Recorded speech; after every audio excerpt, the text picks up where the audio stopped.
ஸ்ருதி ஃபங்க்ஷனுக்கு decoration order எல்லாத்தையுமே மீனா எடுத்து பண்ணிகிட்ருக்காங்க. இதை பார்த்துட்டு சிந்தாமணி ரொம்ப பொறாமப்படுறாங்க. இப்படியே எல்லா ஆர்டரையும் இவளே எடுத்து பண்ணிட்டா நமக்கு ஒன்றுமே இல்லாமல் போயிடுமே அப்படின்ட்டு இந்த ஆர்டரை எப்படியாவது கேன்சல் பண்ணணும், மீனாவுக்கு மிகப்பெரிய ஒரு நஷ்டத்தை ஏற்படுத்தணும் அப்படின்ட்டு நினச்சி பார்க்குறாங்க. என்ன செய்யலான்ட்டு யோசித்து பார்த்துட்டு கடைசியாக தன்னுடைய ஆட்களை வச்சு ஸ்ருதியை கடத்தி கொண்டு போயிட்டு ஒரு ரூமில் அடைச்சி வைக்கிறாங்க.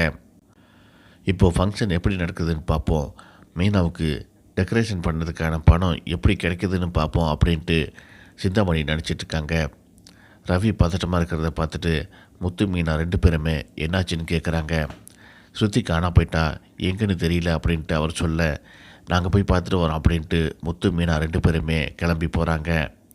இன்னொரு பக்கம் ஸ்ருதியோட அம்மா அப்பா 2 பேரும் அங்கே வராங்க.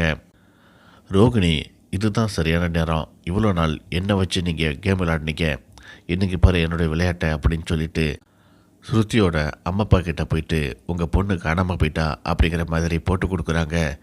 இதை கேட்டு 2 பேருமே பதட்டமாகறாங்க.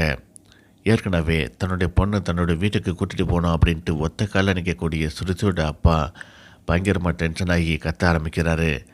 கொஞ்சம் சும்மா இருங்க சம்மதி அப்படின்ட்டு அண்ணாமலை சொல்கிறாரு. எதையும் காதில் வாங்காமல் ஸ்ருதியோட அப்பா அங்கே இருந்த சேரை தூக்கி வேகமாக விட்டெறிகிறாரு.